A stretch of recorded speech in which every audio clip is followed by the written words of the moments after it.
Assalamualaikum warahmatullahi wabarakatuh. Perkenalkan, nama saya Yulia Winarsi, calon guru penggerak dari Pendidikan Guru Penggerak Angkatan 7. Kali ini akan memaparkan mengenai tugas demonstrasi kontekstual modul 3.1, yaitu pengambilan keputusan berbasis nilai-nilai kebajikan sebagai pemimpin. Adapun tujuan pembelajaran yang ingin dicapai adalah calon guru penggerak dapat melakukan suatu analisis atas penerapan proses pengambilan keputusan berdasarkan pengetahuan yang telah dipelajarinya tentang berbagai paradigma, prinsip, pengambilan dan pengujian keputusan di sekolah asal masing-masing dan di sekolah lingkungan lain. Wawancara yang pertama dilakukan bersama Bapak Ade Warma SPD sebagai Kepala Sekolah SDN Sindang 1, Kecamatan Sumedang Utara, Kabupaten Sumedang, di mana sekolah tersebut merupakan sekolah asal tempat CGP bertugas. Berikut cuplikan wawancaranya. Assalamualaikum, Pak. Waalaikumsalam. Bapak, maaf saya mengganggu waktunya. Hari ini saya ingin melakukan wawancara dengan Bapak terkait tugas demonstrasi kontekstual di modul 3.1, yaitu tentang pengambilan keputusan berbasis nilai-nilai kebajikan sebagai pemimpin. Apakah Bapak bersedia meluangkan waktunya? Ya, siap. Pertama saya ingin bertanya, selama ini bagaimana Bapak dapat mengidentifikasi kasus-kasus yang merupakan dilema etika atau bujukan moral? Untuk mengidentifikasi kasus-kasus yang dilema etika atau bujukan moral, ya tentunya kita harus menentukan masalahnya dulu, kemudian mengidentifikasi masalah, kemudian mengumpulkan informasi yang relevan, kemudian cari solusi alternatif dari permasalahan tersebut, kemudian pertimbangkan bukti yang mendukung masalah tersebut, kemudian pilih sejumlah alternatif, kemudian ambil tindakan dan tinjau keputusan-keputusan dan pengaruh baik buruk dari keputusan tersebut. Selanjutnya pertanyaannya, selama ini bagaimana Bapak menjalankan pengambilan keputusan di sekolah Bapak, terutama untuk kasus-kasus di mana ada dua kepentingan yang sama-sama benar atau sama-sama mengandung nilai kebajikan? Untuk mengambil keputusan, kita tidak terlepas dari bermusyawarah, kemudian diteliti dan dianalisis permasalahannya, kemudian diambil keputusan baik dan buruknya. Langkah yang selanjutnya, langkah-langkah atau prosedur seperti apa yang bisa Bapak lakukan selama ini? Seperti yang diungkapkan tadi, prosedur yang ditempuh yang tentunya kita harus menentukan masalah, kemudian identifikasi permasalahan tersebut, kemudian cari informasi yang relevan, kemudian cari solusi alternatif permasalahan, kemudian dengan didukung dengan mempertimbangkan bukti-bukti, kemudian pilih sejumlah alternatif permasalahan, cara pemecahan permasalahannya, kemudian ambil tindakan, kemudian tinjau keputusan-keputusan dan pengaruh baik buruknya dari keputusan tersebut. Oh iya, berarti langkah yang dapat saya simpulkan, yang pertama tentukan dulu masalahnya ya Pak ya, kemudian identifikasi, terus juga kumpulkan informasi dan cari solusi alternatif, juga pertimbangkan bukti yang kita dapatkan dan pilih sejumlah alternatif, kemudian ambil tindakan, dan setelah diambil tindakan kemudian tinjau kembali keputusannya mungkin ya Pak ya, pengaruh baik buruknya. Ya, bagus sekali ya Bapak. Nah, untuk selanjutnya pertanyaannya, hal-hal apa saja yang selama ini Bapak anggap efektif dalam pengambilan keputusan pada kasus-kasus dilema etika? Segala pengambilan keputusan yang lebih baik atau yang terbaik itu sesuai dengan firman Allah dalam Al-Quran surat Al-Imran ayat 159, yaitu dengan musyawarah. Di sana dikatakan bahwa bermusyawarahlah dalam mengambil keputusan. Oh iya, bagus sekali ya Pak. Berarti Bapak mengambil dari Al-Quran ya Pak ya, bahwa dengan musyawarah itu akan mempermudah memberikan kita solusi. Nah, bagus sekali. Untuk selanjutnya, hal-hal apa saja yang selama ini merupakan tantangan dalam pengambilan keputusan pada kasus-kasus dilema etika, Pak? Yang merupakan tantangan adalah pengambilan keputusan yang tidak merugikan semua pihak. Kita dituntut bijak dalam mengambil sebuah keputusan. Jadi kita harus bertindak bijak. Jadi tidak merugikan salah satu pihak gitu. Jadi semuanya kalau bisa jangan clear gitu Pak, jangan ada yang dirugikan. Ya, bagus Pak. Kemudian selanjutnya yang saya tanyakan, apakah Bapak memiliki sebuah tata kala atau jadwal tertentu dalam sebuah penyelesaian kasus dilema etika? Dan apakah Bapak langsung menyelesaikan di tempat atau memiliki sebuah jadwal untuk menyelesaikannya? Kemudian bentuk atau prosedur seperti apa yang Bapak jalankan terkait yang tadi? Tergantung permasalahannya. Kalau permasalahannya tidak begitu rumit, jadi langsung dilaksanakan di tempat. Tapi yang lebih baiknya yang suka dilakukan yaitu tentu memiliki sebuah jadwal, karena harus diidentifikasi masalah dan cara mengambil keputusannya itu tentu harus direncanakan. Ya seperti itu ya Pak. Jadi situasional mungkin ya Pak ya. Kalau misalkan bisa diselesaikan dengan segera, Bapak bertindak cepat. Tetapi kalau misalkan masalahnya begitu kompleks atau rumit, mungkin ada jadwal-jadwal tertentu ya Pak ya, seperti itu. Ya. Kemudian saya tanyakan lagi, adakah seseorang atau faktor-faktor apa yang selama ini mempermudah atau membantu Bapak dalam pengambilan keputusan dalam kasus-kasus dilema etika? Yang mempermudah pengambilan keputusan adalah dengan adanya kerjasama dan konsultasi dengan orang yang mempunyai kemampuan di bidang masalah tersebut. Jadi kita tidak terlepas dari minta saran atau bantuan dari orang yang mempunyai kemampuan, ya misalnya dengan Bapak pengawas gitu.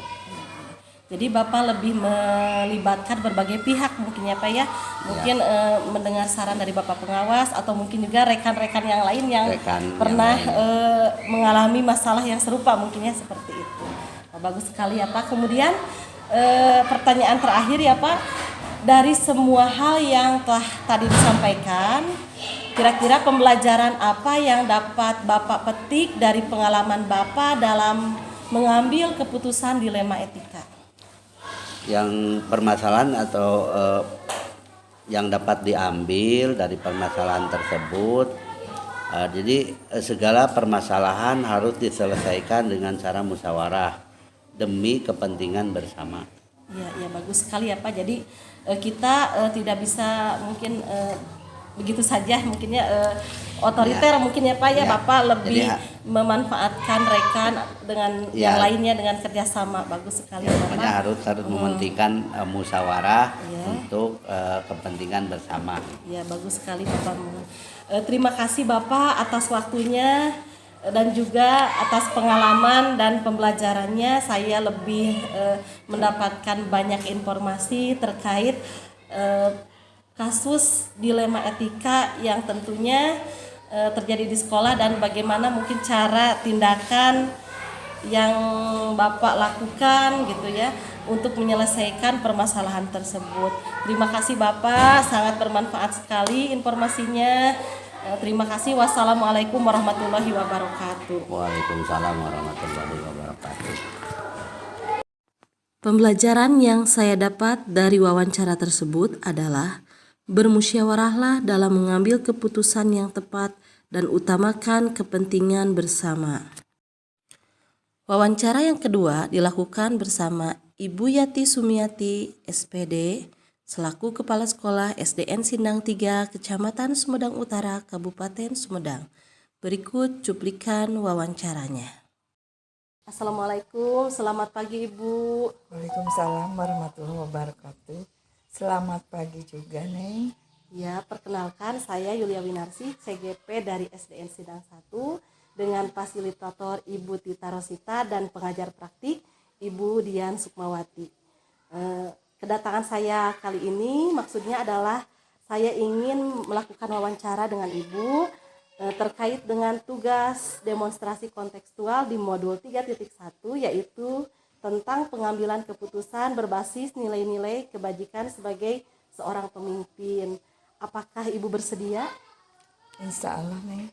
Ya, kita langsung saja ya Bu ya ke pertanyaan yang pertama. Selama ini bagaimana Ibu dapat mengidentifikasi kasus-kasus yang merupakan dilema etika atau bujukan moral? Menurut pengalaman saya selama ini, selama masih menjadi guru, apalagi sekarang saya sudah menjadi kepala sekolah, dilema etika itu sangat banyak sekali terjadi di sekolah. Di antaranya mungkin pada saat ini juga saya mempunyai dilema etika ya, di mana salah satu siswa kami kelas 6 yang seharusnya kan sebentar lagi akan melaksanakan ujian sekolah ya, dan seharusnya tidak boleh mutasi atau tidak boleh pindah, apalagi dia pindahnya ke luar provinsi, ke daerah Banten. Nah, itu merupakan dilema bagi saya, bagaimana mengatasi sementara anak itu tidak boleh pindah, tetapi orang tuanya kan bercerai. Iya betul. Bercerai, dan si anak itu tidak mau ikut sama ayahnya. Padahal ayahnya ada, ibunya ada, neneknya ya, ada uak-uaknya, bibinya.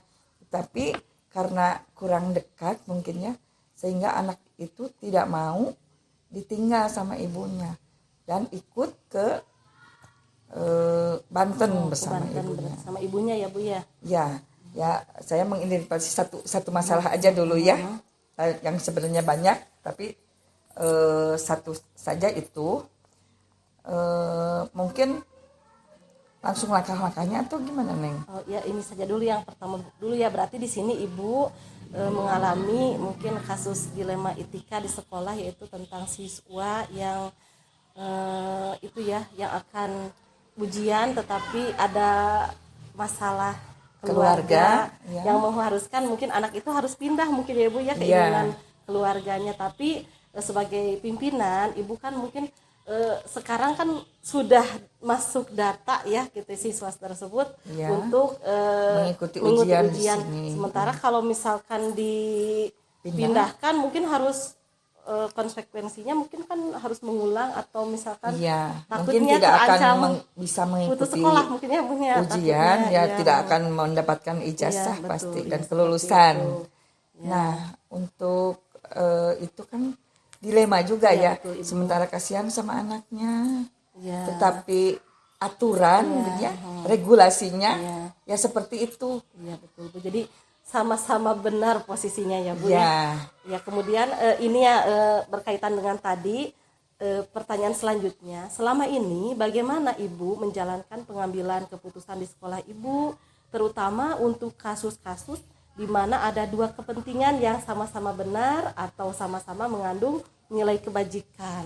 Ya, kita angkat kasus tadi saja ya Bu ya. Oh iya, boleh.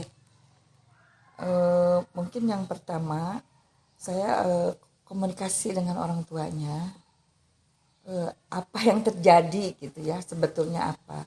Dan ternyata memang ada perpisahan orang tua yang mana tidak bisa terelakkan lagi, dan itu sudah berjalan lama, mencoba bertahan, tetapi karena tidak ada perubahan, mungkin sudah tidak kuat ya, orang tuanya ibunya itu pergi ya, meninggalkan suaminya meskipun proses perceraiannya belum terjadi. Nah, anak itu saya komunikasikan juga ya sama guru kelasnya, guru kelas 6. Saya mencoba untuk memberikan pembelajaran online saja. Jadi kan itu tidak mungkin, kalau belajar di sana kan tentu saja tidak akan diterima ya di sekolah di sana juga. Jadi otomatis anaknya tinggal di rumah, akan tetapi nanti saya komunikasikan dengan ibunya agar bisa ikut ujian. tetapi pembelajaran biasanya melalui daring. Gitu saya menugaskan guru kelasnya untuk memberikan tugas-tugas dan pembelajaran secara daring, ujian ulangan-ulangan juga. Alhamdulillah sudah berjalan lancar. Akan tetapi saya juga karena berdasarkan regulasi aturan-aturan pada waktu nanti ujian kan tidak boleh tidak, harus datang. Harus hadir ya Bu. Ya, maka konsekuensinya saya mengkomunikasikan dengan orang tuanya agar bisa datang ke sekolah untuk melaksanakan ujian. Luar biasa ya Bu. Jadi langkah pertama mungkin Ibu melakukan komunikasi dulu, mencari tahu apa penyebab siswa tersebut, kenapa dia seperti itu mungkin ya Bu. Kemudian Ibu mengambil tindakan yang sudah baik juga ya, sangat baik mungkin ya, dengan memberikan pembelajaran online dan kemudian nanti mengharapkan siswa tersebut pada waktunya hadir ya Bu ya, seperti itu. Bagus sekali Ibu. Saya rasa setuju sekali juga ya saya dengan keputusan yang Ibu ambil.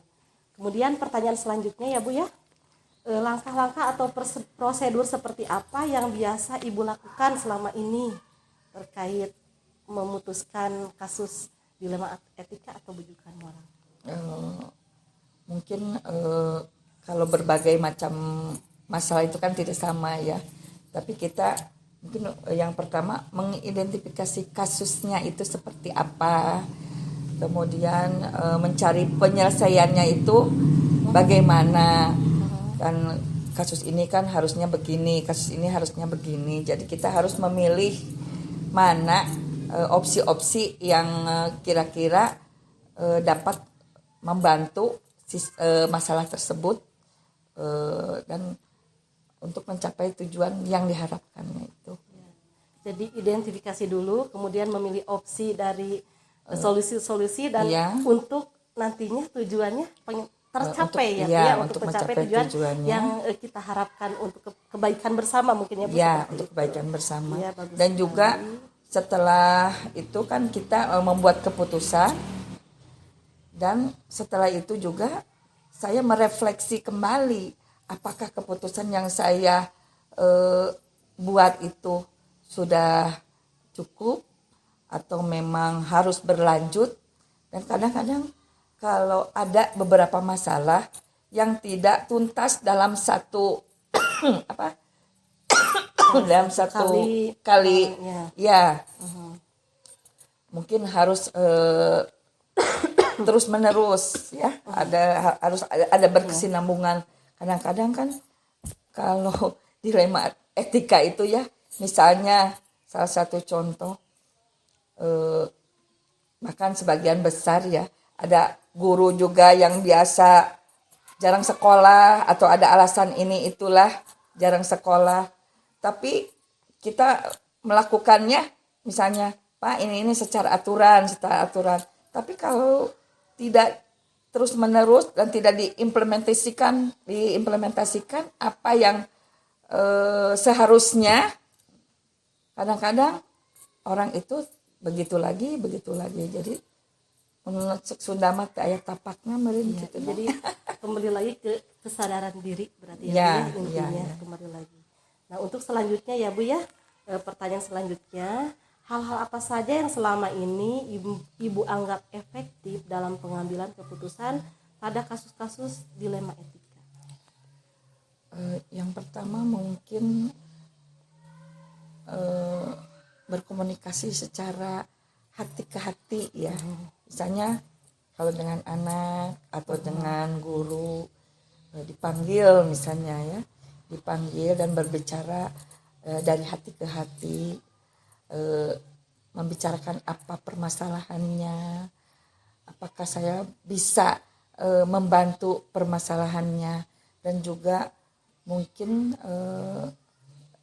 agar bisa merubah apa yang kebiasaan-kebiasaan yang merupakan dilema etika itu dapat dirubah. Ya berarti komunikasi berarti Bu ya? Iya, komunikasi ya, yang utama komunikasi. Ya. Kemudian hal-hal apa saja yang selama ini merupakan tantangan dalam pengambilan keputusan pada kasus-kasus dilema etika? Yang pertama mungkin terlalu terburu-buru dalam membuat keputusan. Yang kedua mungkin terlalu optimis yang berlebihan juga ya.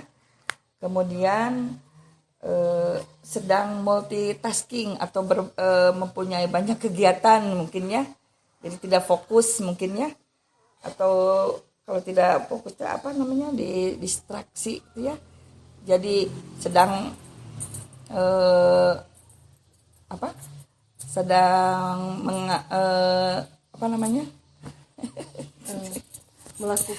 melakukan Sesuatu dengan bersamaan gitu ya, gitu, seperti jadi itu. melakukan pekerjaan dalam satu waktu, Iya, jadi tidak fokus mungkin ya, itu jadi dan tidak adanya pro dan kontra. Iya, ya. Jadi intinya kita harus fokus, kita jangan maksudnya terburu-buru ya Bu ya untuk mengambil suatu tindakan. Jadi lebih dipikirkan lagi, dikaji kembali mungkin bagaimana ini permasalahannya, apa akar masalahnya, dan apa saja mungkin yang melatar belakangi permasalahan tersebut. Ya. Jadi intinya seperti itu mungkin ya Bu ya, dapat saya tangkap. Ya. Ya, kemudian apakah Anda atau Ibu, apakah Ibu memiliki sebuah tata kala atau jadwal tertentu dalam sebuah penyelesaian kasus dilema etika? Apakah Ibu langsung menyelesaikan di tempat atau memiliki sebuah jadwal untuk menyelesaikannya, dan bagaimana bentuk atau prosedur yang Ibu lakukan untuk menjalankan keputusan tersebut? Mungkin tidak semua masalah harus ada tata kala ya. Ya. Jadi ada yang bisa selesai pada saat itu juga, dan ada juga mungkin ada tata kala itu berkelanjutan mungkin ya. Karena misalnya tidak selesai dalam satu waktu, harus ada waktu yang lain. Dan kadang-kadang ya seperti yang Ibu katakan tadi, sesuatu yang tidak dikasih tahu, misalnya udah dikasih tahu seperti itu, tapi lama-lama kembali lagi, jadi harus dikasih tahu lagi. Jadi secara berkala mungkin kalau ada kesalahan atau ada dilema etika itu, saya mungkin sering mengingatkan